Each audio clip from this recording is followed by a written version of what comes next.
The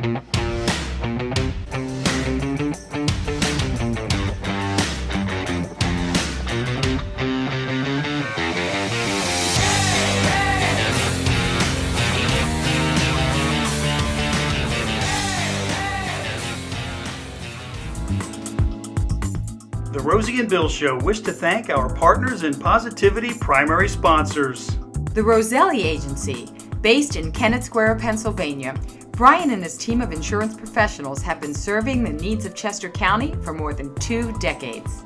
The Mallon Agency, located in Springfield, PA, where they take pride in tailoring the right insurance policy for the right client and exceeding expectations every time.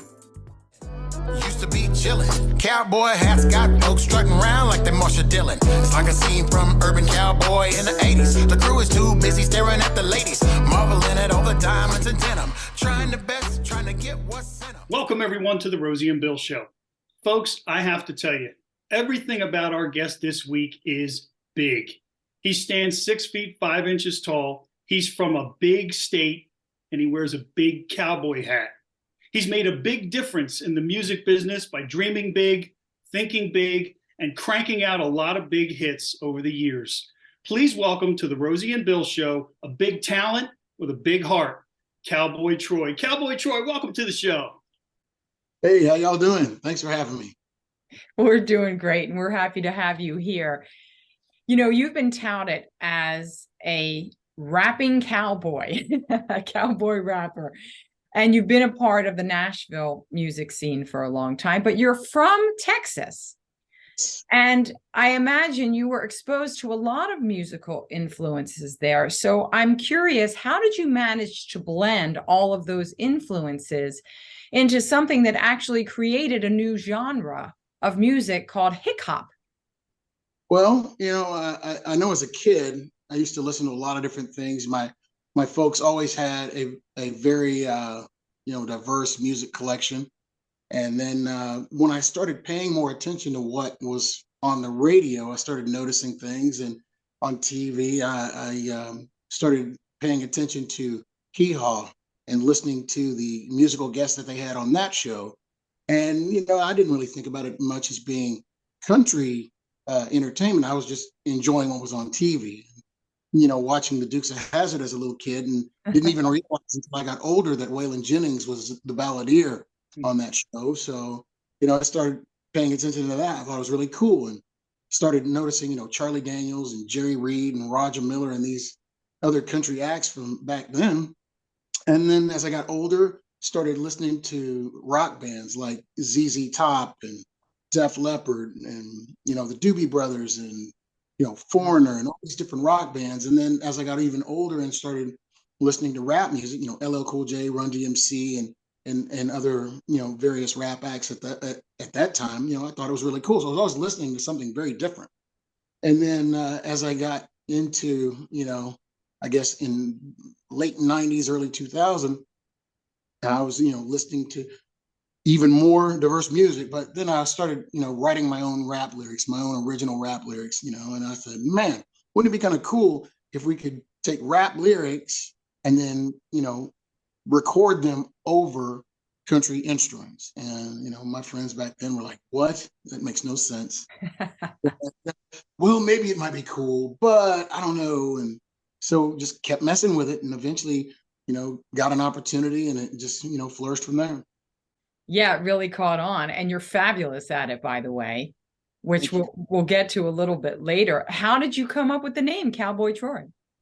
I got the nickname in college, actually. A buddy of mine used it to differentiate me from the other Troys that he knew, I guess. And, I was on my way out of the dorm, I guess my junior or senior year, and walking down the steps, and he's like, hey, man, did so-and-so get a hold of you? I'm like, no, what are you talking about? He said, well, I was over at wherever he was. And he said, they came up to me and they said, hey, have you seen Troy? And I was like, well, which one, Cowboy Troy or whoever? And the Cowboy Troy name stuck. So now here we are all these years later with the nickname Cowboy Troy. See, a lot of people just rack their brains trying to come up with a good hook, a good stage name. And there it was, just this gift to you in college. was always wearing a cowboy hat for the most part. If I was going out somewhere, I would like to wear my cowboy hat. So it just made sense and it just stuck.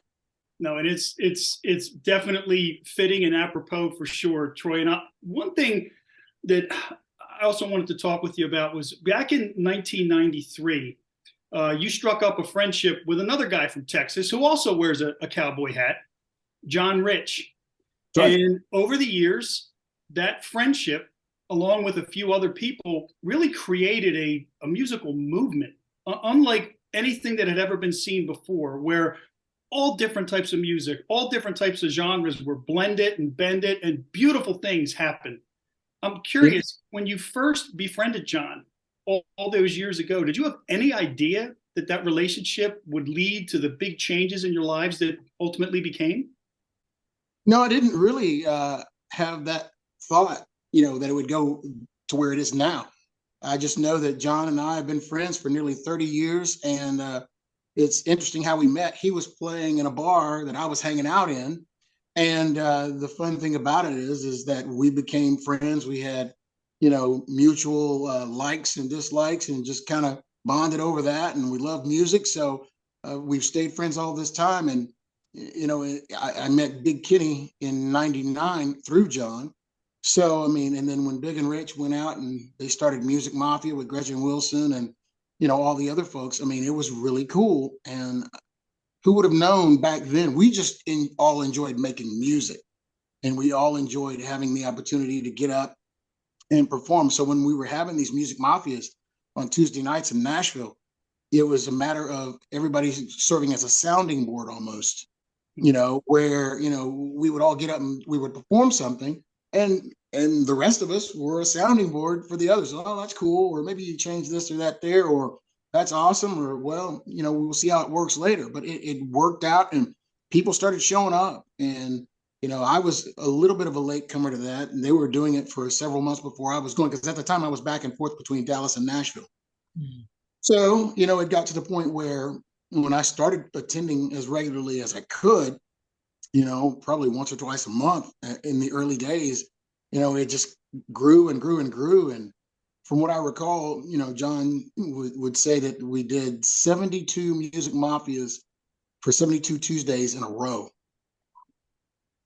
before they started missing for whatever reason, but 72 Music Mafias in a row, over, on a Tuesday night. And it was in somewhere. So it started out at the Pub of Love. And it grew, and as the audience grew, found larger venues. But it's started out, and it set a standard for a lot of different things that you see today. It absolutely did, and I think one of the things that I know, being a huge country music fan since the early '90s, and then coming into the late '90s, early 2000s, it just, that whole movement that you were a part of, just to me, opened a lot of doors, shattered a lot of ceilings, and opened a lot of minds to a lot of different possibilities with music. And I thank you for that. And my CD player and hundreds of hours of music listening since thanks you for that too. Thank you very much. We're just glad to be able to put music out in a format that allows people to consume it how they want to and enjoy it. Country music without prejudice has always been the motto. So, and we're glad to be able to continue to do that. Well, what I like about that is that you were all, as artists, open and accepting of constructive critiques to say, how can I make this better? Or what's really, really working? And man, how can we tweak it? And that you could, it wouldn't have worked for 72 weeks in a row if there was ego involved, or too much ego involved. Yeah, that sounds about right. It takes, you have to be humble when it comes to, because as an artist anyway, you're already kind of opening yourself up as you get up on stage and you have all these eyes and ears, listening to what you're doing and consuming your art. And art is very subjective. And what one person likes, someone else may find not so palatable. It's like, you just hope that there are enough people that like what you're doing that you feel honored enough to continue to do it and encouraged enough to continue to do it. And sometimes it's it's hard to swallow when folks don't particularly care to hear what you do, but when they really like it, that's awesome. Yeah, that could be a big boost because, like you said, you really are being vulnerable to allow someone into something so personal that came through you that you're sharing, which you don't have to share, but really it's meant to be shared. It's meant to touch people and be relatable. And the more relatable it is, the more people that are probably going to connect with it in a positive way. So that's great. I wanted to ask you because you bring so much energy to your shows. So one of the things after watching you perform and listening to your music that comes to my mind, 2 words: breath control. How Yeah. do you do it? I used to want to be a pro wrestler when I was a younger guy, when I was in my teens and early 20s. So when you see me running around and jumping around on stage, a lot of that comes from many hours of watching professional wrestling and sports entertainment in that regard. There's a picture of me that's out there somewhere where we used to have this pod where there would be the reveal. So Big and Rich would come in and the pod would open and then they would step out. And then when they would introduce me, I would do the same thing. I would come in the pod and it was elevated. And then when it would open, I would step out, as they announced my name. And we used to have pyro back in those days. So, they announced me and the pod opens up and the pyro's going off and everything. And I jump way in the air. And I've got the microphone and the fist is in the air and I'm just in the air. I caught a lot of air actually on that one. It was pretty cool. And they snapped the photo. I got it. I bought the rights to the photo. I still have it. It's kind of cool. It's kind of cool. It was an arena show. We were opening for Brooks and Dunn on New Year's Eve in Nashville at the arena back in '05. And it was such a cool photo. I was like, I got to get the rights to that photo. So, but all that jumping around, it comes from watching professional wrestling. It's not as easy now because, all the jumping around is a little painful, but it's fun. It's funny. I can relate to that, Troy, because many, many years ago, I actually auditioned. Did you ever get to the point where you actually thought about auditioning to be a wrestler? No, I did. There was probably 25 or 26 years old. I was talking about it with my buddies, and we were talking about going down to Atlanta to the power plant because we were all watching WCW at that point. We were all big Goldberg fans and stuff like that. And we thought, man, we're going to go down to, TNT. We're going to the power plant. We're going to do all that stuff. And then after a while, I started buying tickets to the live events and going and watching the live events. And man, you hear that chair smack somebody across the back, and it's a steel chair. Mm-hmm. I'll sit here in the stands with my soda and my popcorn, and I'm going to enjoy it because I am not interested in getting hit with a steel chair. Well, Troy, I will tell you, you made a good decision because I actually went back in the late 80s to the Monster Factory in New Jersey to audition. Wow. And Pretty Boy Larry Sharp, Don the Magnificent Morocco, the British Bulldog were all there. And at 6'3" and 235, I got tossed around like a sack of potatoes. Oh, yeah. And when they asked, would anyone like to volunteer for a suplex? Sure. I didn't know it was to get one. I thought it was to give one. And that's when I learned if your feet don't hit first, it's going to hurt. Hitting those ropes hurts. That was my one and only night in that career. Okay, guys, I have to ask you because I have no experience in this realm. People, there's always a debate. It's fake, it's staged, and no, it's it is, but it isn't. So you're talking about getting hit with a steel chair. You're talking about, what is it really? It sounds like an extremely dangerous profession to me. Oh, it is. It is dangerous. I've got friends that, that are still involved, and it's choreographed violence in the sense that, you're actually getting hit with these objects and, people getting hit with steel trash cans and jumping off the ladders and all that stuff. The ladders, table and chair matches that you see going, that stuff is real. People are really doing it. And from what I understand, it's after a lot of practice and training that they learn how to fall, they learn how to take the blow to help minimize it, but you're still getting whacked with all that stuff. So, I mean, I have a lot of respect for those folks that get out there, because they are athletes. And, I have a lot of respect for athletes and the ability for them to do all those different things, because that's a lot of, training and weights and conditioning and all of that. And I knew that I didn't have the discipline enough to do it. So that's why I decided to sit down and watch it, because it's great to watch. Well, but even just the punishment to your body. And it's 5 or 6 nights a week. Some of the guys are going over 300 nights a year.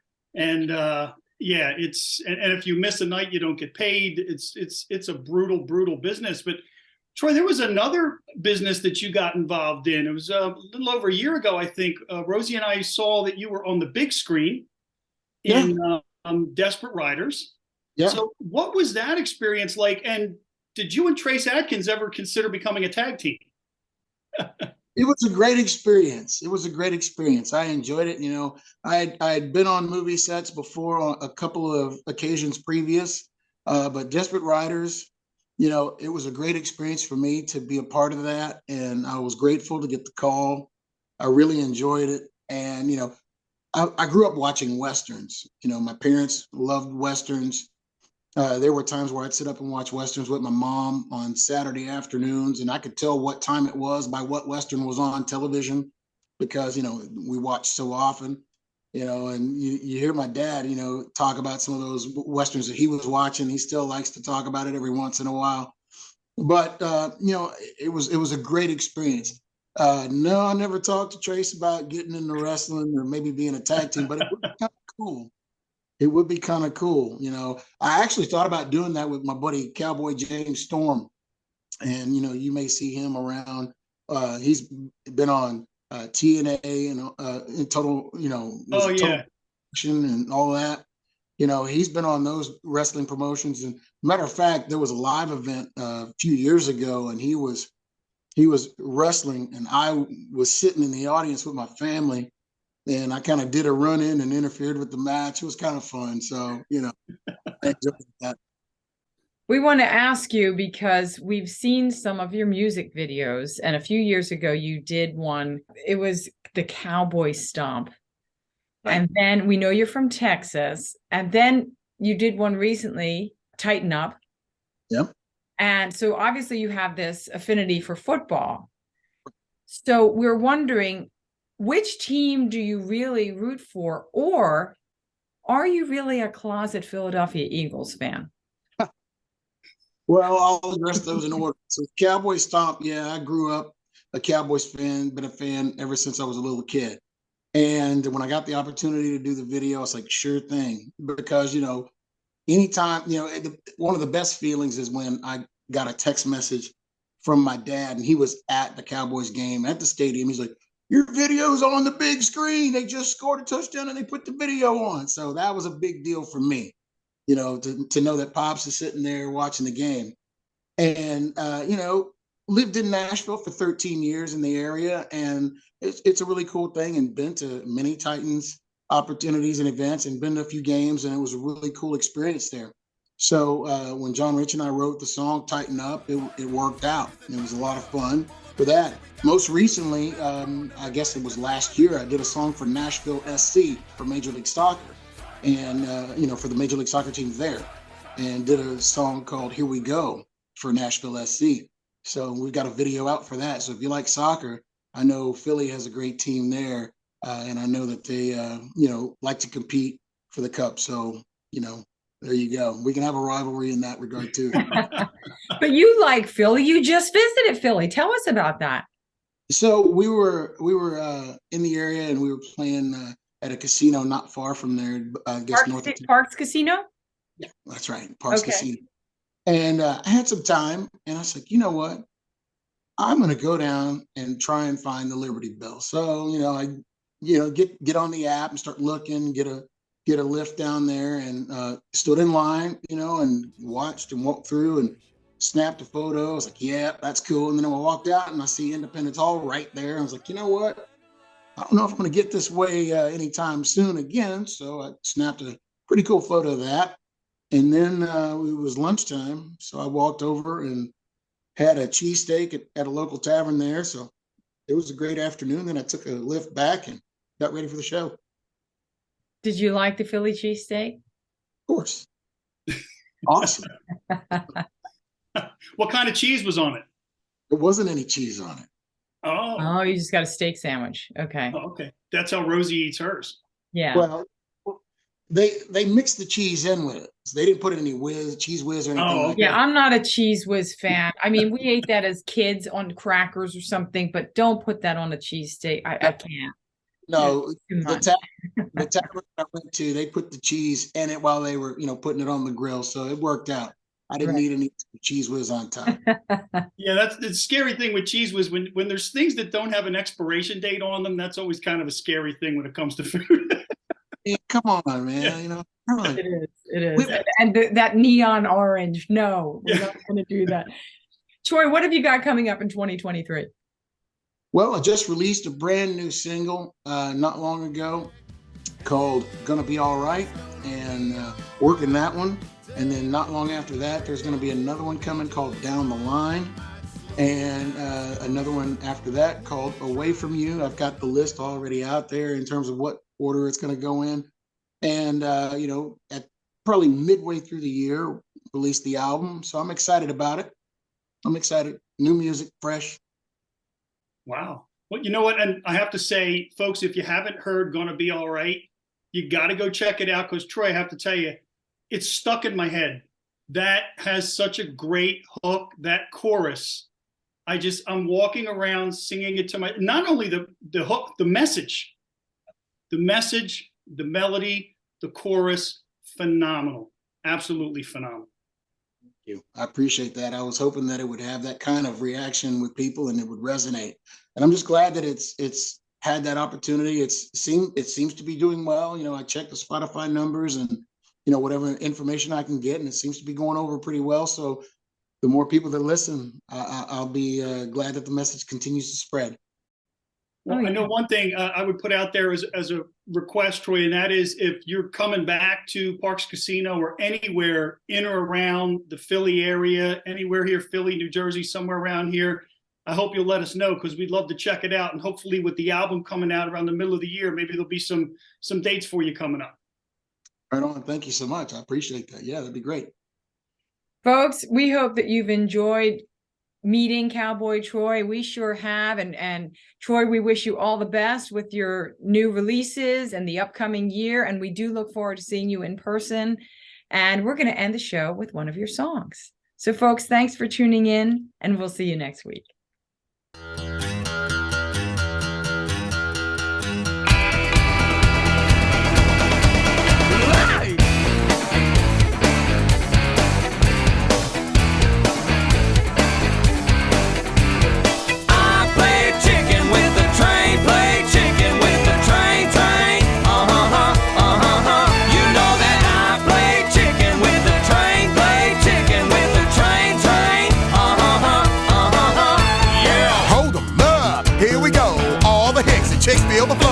Black train coming round the bend. Go on, kinfolk, tell your mom and them. Chugga like a. Ooh, the big black neck coming through to you. Boy, you done fell and bumped your head. That's what they said. People say it's impossible, not probable, too radical. But I already been on the CMAs. Hell, Tim McGraw said he liked the change, that he likes the way my hiccup sounds and the way the crowd screams when I stomp the ground. I'm big and black, clickety clack, and I make the train jump the track like that. I play chicken with the train, play chicken with the train. You know that I play chicken with the train, play chicken with the train. Yeah. From mic to cassette deep into your ear, my voice is your choice that you wanted to hear. Southern boy making noise with a buffalo roam, blessed denim and bone, as you might have known. See me riding into town like a desperado with a big belt buckle, the cowboy bravado. All over the World Wide Web, you'll see download CBT on the MP3. Speak clearly what I'm saying so you comprehend. If the hip hop radio, tune in. Rolling like thunder onto the scene. It's kinda hard to describe if you know what I mean. I never claimed to be the hardest of the roughest hard rocks, but I'm booming out the box. Skills got you jumping out your socks. From Texas, here I come, moving your body with the bass kick drum. I play chicken with the train, play chicken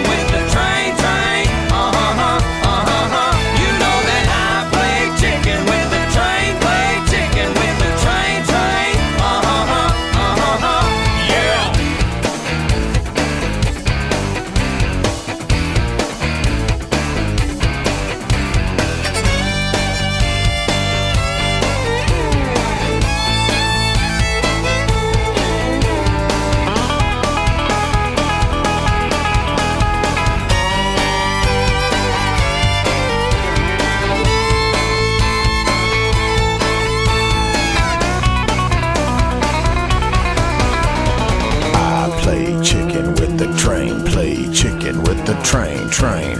I play chicken with the train, play chicken with the train, train. You know that I play chicken with the train, play chicken with the train, train. You know that I play chicken with the train, play chicken with the train, train. Yeah.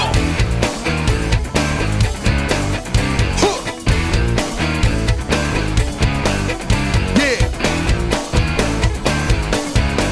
One time. Get you some of that.